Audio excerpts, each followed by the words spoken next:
Distinguished colleagues, we are gathered here in this hall today as a result of a resolution called Uniting for Peace. Sadly, this emergency session has nothing to do with peace. Every member state here today who is convinced that we are about to discuss yet another round of conflict in the Middle East, another dispute between Israel and the Palestinians, is wrong. The October 7th massacre and what ensued has nothing to do with the Palestinians. Nothing. It has nothing to do with the Arab-Israeli conflict or the Palestinian question. This is not a war with the Palestinians. Israel is at war with the genocidal jihadist Hamas terror organization. Only. It is the law-abiding democracy of Israel against modern-day Nazis. These are the facts. Hamas do not care about the Palestinian people. They do not care about peace or dialogue. Hamas has only one goal: to annihilate Israel and murder every single Jew on the face of the earth. Their original charter makes this very clear. I'll read you a few lines. Israel will exist and will continue to exist until Islam will obliterate it. Another quote: there is no solution for the Palestinian problem except by jihad. Another quote: the day of judgment will not come about until Muslims fight Jews and kill them. Friends, on October 7th, it became clear to the entire world that Hamas's charter was not a compilation of empty words. It was an action plan. An action plan. Imagine a bright sunny day. Clear skies, music in the air, young people are dancing, a rave, a concert for peace. Yes, for peace. It is early morning on the holy Sabbath. The sun is just risen to mark a new day. It is also a festive Jewish high holiday, Simchat Torah. Simchat Torah means the joy of the Torah, where we celebrate the book of books, our holy Bible. And then, in one split second, this idyllic Eden became hell on earth. The peaceful morning air was pierced with the wail of rocket sirens. Thousands, I'm telling you, thousands of Hamas mortars and rockets rained down indiscriminately on many Israeli cities and villages. But the rockets were only cover for the pogrom that followed. Barbaric Hamas terrorists invaded Israel from the sea, the land, and the air. They came with one purpose only: to savagely murder every living thing they encountered. Hamas Nazi murders went from house to house with hit lists. A thoroughly planned, willful, premeditated attack. They brutally murdered civilians in their beds.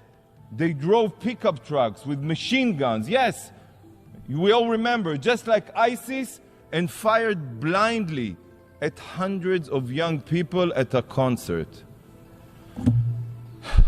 300 were burned alive or butchered in that concert. Much of what remained were clumps of flesh and bloody limbs. Parents had to bring their children's toothbrushes for DNA so they could figure out whose limb belonged to who. These Hamas monsters raped women and children, parading naked girls that they raped and bodied that they defiled through the streets of Gaza, while thousands, and I'm telling you, thousands, you can see the footage, jeered and cheered. The savages tortured small babies. Just like the Nazis, Hamas terrorists removed infants from their cribs. Yes, we have it on video. Swung them repeatedly against the ground until their skulls became a pulp. Children were murdered in front of their parents, and parents in front of their children. I've seen a video of a terrorist filmed by himself, who tossed a grenade into a bomb shelter with a father and his two young boys inside. The father was killed instantly, and the two boys ran out of the shelter screaming that their father is dead and that they want to be dead too. All this is occurring, believe it or not, as the monster who murdered their father calmly helps himself to the contents of the family's fridge. Yes, no horror movie compares to the pure brutality that Hamas carried out. No, none. Amit Man, a 22-year-old from Kibbutz Be'eri, and a paramedic for Magen David Adom, Israel's Red Cross. She dedicated her life, literally, and you will understand why, to saving others. When the Hamas monsters invaded the kibbutz, Amit ran to the clinic to treat as many wounded as she could. For hours, Amit worked non-stop trying to save lives.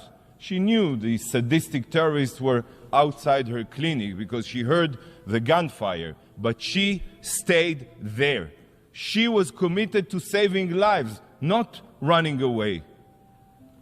Finally, the terrorists burst into her clinic and put a bullet through her brain. She was a Magen David Adom paramedic, the Israeli Red Cross, in uniform. But that didn't stop these savages. This is how the rescue teams found Amit.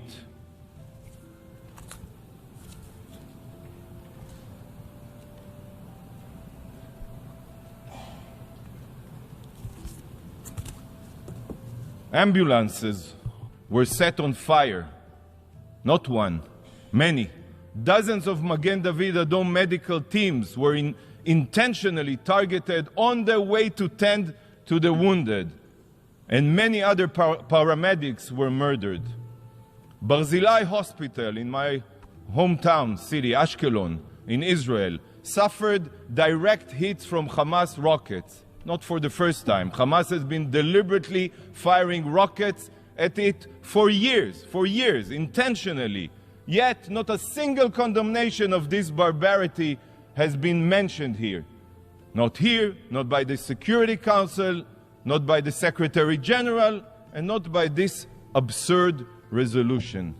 It seems that hospitals and medical teams only need to be protected as long as they are not Israeli. The hypocrisy is beyond belief, beyond belief.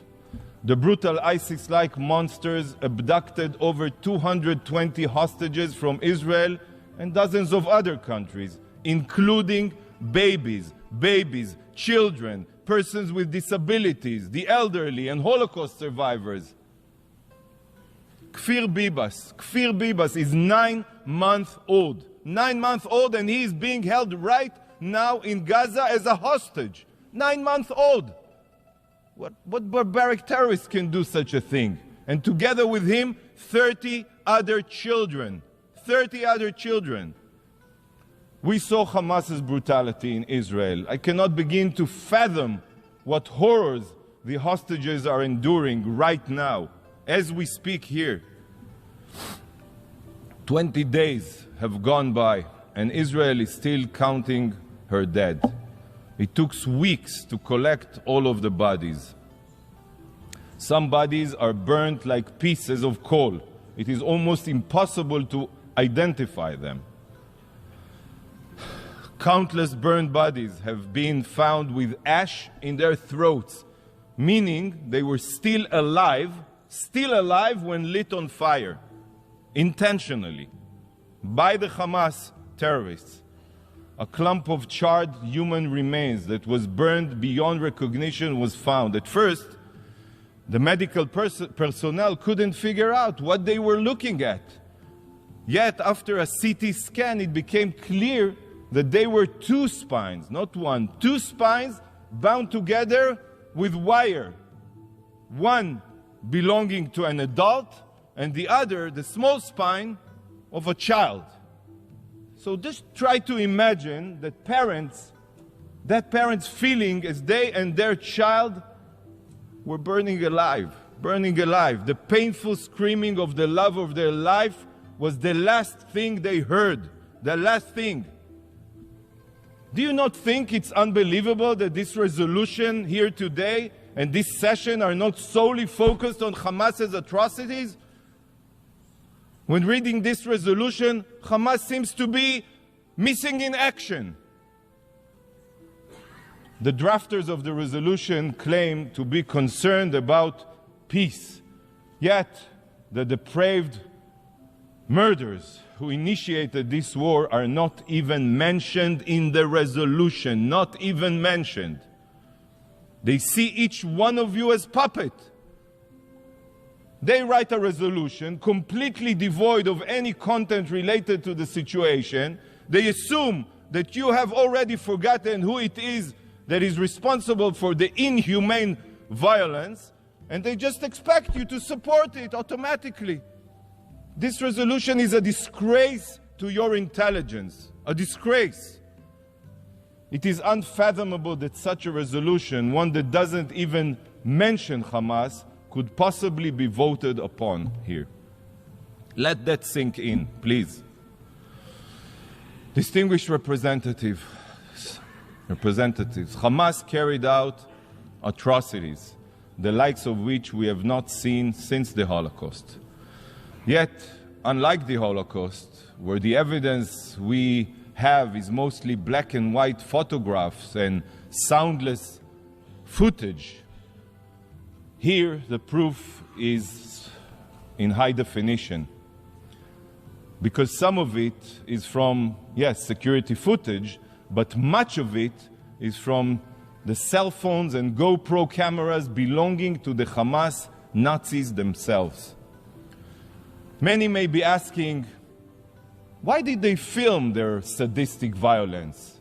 Well, I'll tell you why. Very simple. They filmed it in order to terrorize the Israeli public, to release these videos and put fear in the hearts of the citizens of Israel. By the way, this is what terrorists do. They terrorize. I have seen much footage over the past weeks that will be seared into my mind forever. But there is one sight that I keep on seeing when I try to sleep. In the video, one can see a terrible injured civilian, bloodied yet alive, laying on the ground as a Hamas savage screaming, Allahu Akbar, repeatedly pummels the man's neck with a garden hoe in order to decapitate him. The man on the ground is an agricultural worker from Thailand. He's not Israeli, he's not Jewish. He was merely alive trying to make a living for his family. But he was decapitated with a blunt gardening tool. Horrifying. Israel is not at war with human beings. We are at war with monsters. Here is the video.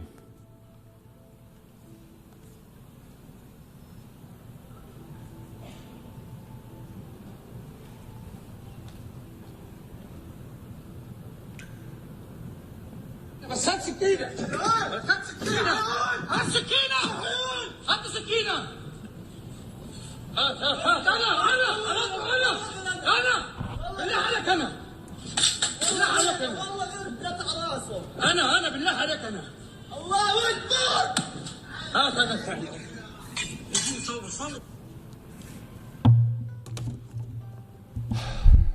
My mission distributed and will continue to distribute QR codes with a direct link to files where you can see this horror and many other Hamas atrocities. What you see here are not pictures from Auschwitz. but Israelis, raped, butchered, and burned alive. This is not Auschwitz. This is Hamas. There are no words in the English language, in any language, to describe the evil that we all just witnessed. And the reason it is not describable is because it has no place among humankind. Over 1,400 have been slaughtered, 1,000 injured, and over 220 hostages are being held right now by Hamas ISIS terrorists. To say that this is Israel's 9/11 would be an understatement. Proportionally, the death toll of this atrocity is 15 times bigger than 9/11. By the way, our enemies are not 7,000 miles away, they are 7,000 feet away, in our own backyard. So for this reason, Israel's mission is to eradicate this evil from the earth. Eradicate. ISIS was the Islamic State of Iraq and Syria, and Hamas is the Islamic State of Gaza. So just as was done with ISIS, Hamas must be no more. Our goal is to completely eradicate Hamas's capabilities, and we will use every means at our disposal to accomplish this. Not for revenge, no. Not for retaliation, no. But to ensure that such depravity, such atrocities never occurs again. Israel is at the forefront of the war on radical jihadist terror. And if Israel doesn't succeed in obliterating Hamas's terror capabilities, the whole world will pay the price. Hamas's genocidal ideology, just like ISIS, Al-Qaeda, or the Ayatollah regime in Tehran of Iran, is not just about destroying Israel. You all know it. It is ultimately about world domination. It is about bringing the jihad war to the soil of each and every one of your countries. They will not stop until they murder all of the infidels, as they call us.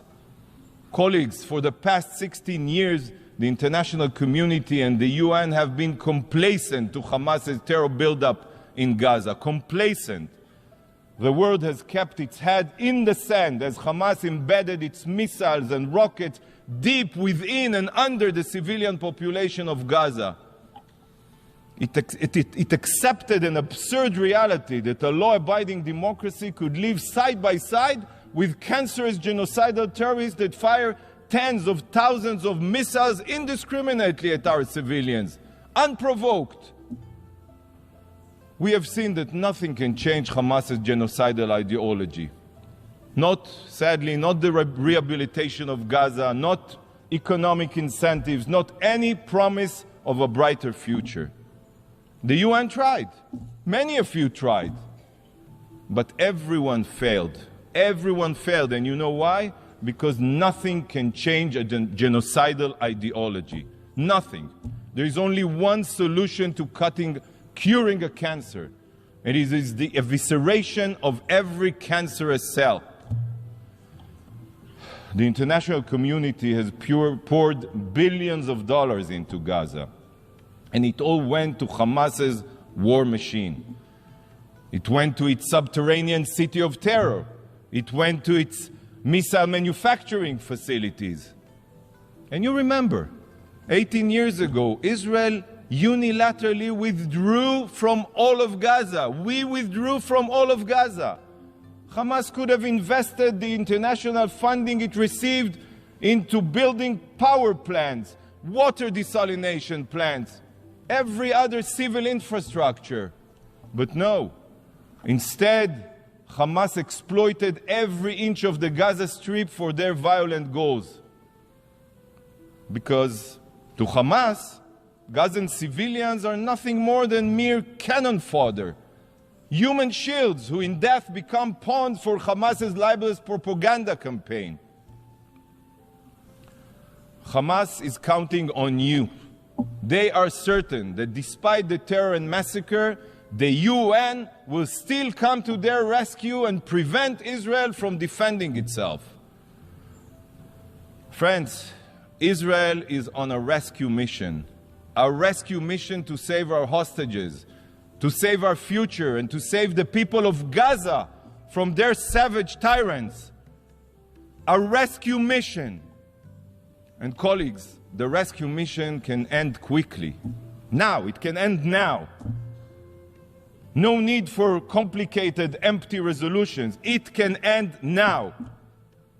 Should Hamas put down their arms, return our hostages, and turn themselves in, this war will end without one more shot being fired. Not even one. Why do you not unite and call on Hamas to do this? If the drafters of this resolution truly want peace, if they truly want an immediate solution, then why do they not demand this of Hamas?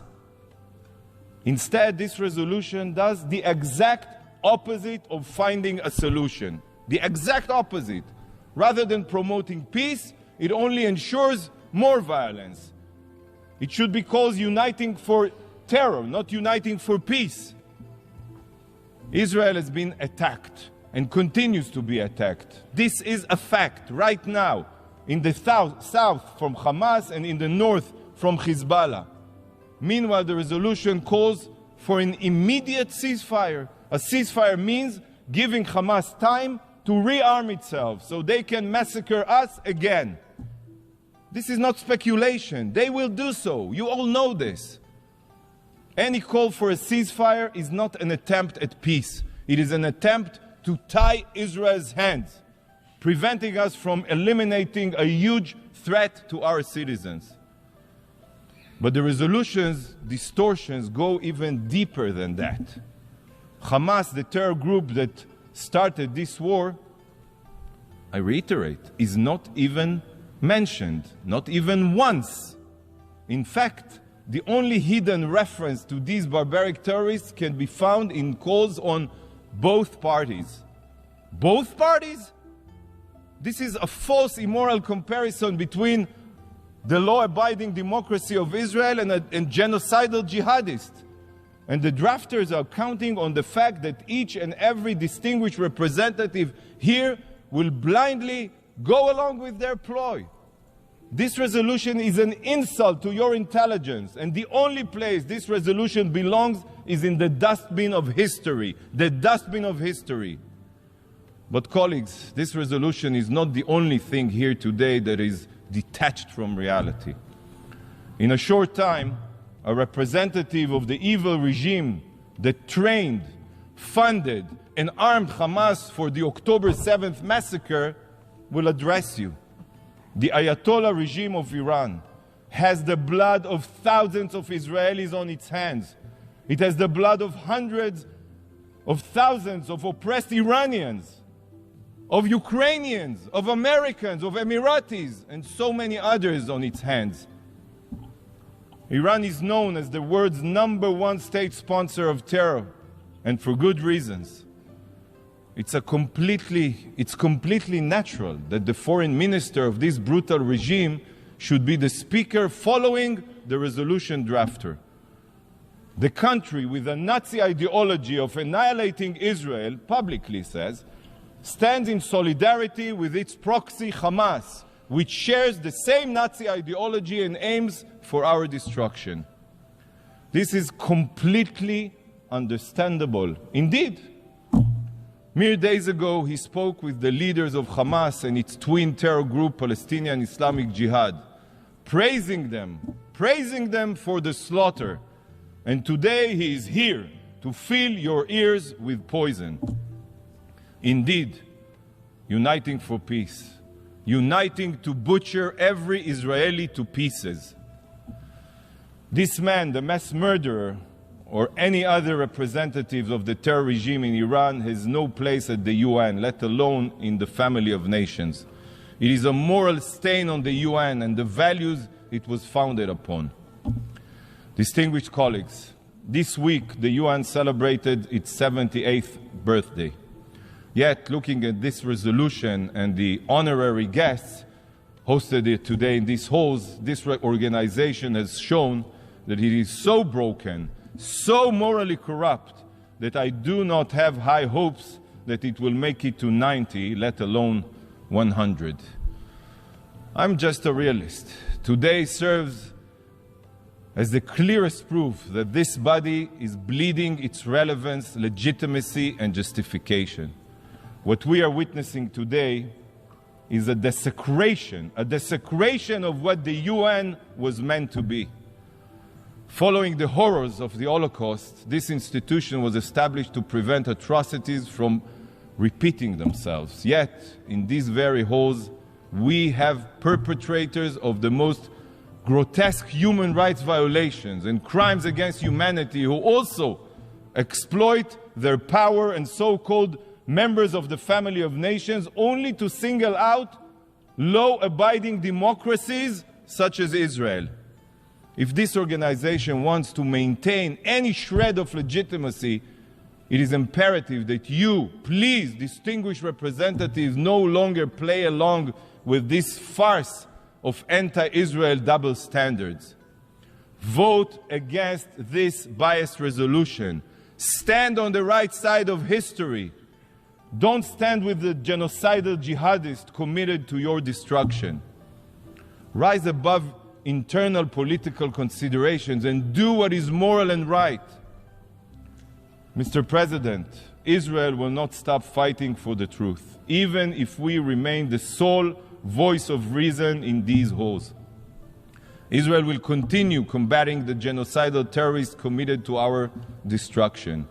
We will not rest until Hamas is obliterated and our hostages are returned home. And we will bring them home. I will conclude with a moment of silence for all the victims of Hamas's atrocity. If the supporters of this resolution choose to ignore the victims in their text, I will pay respect to their memory.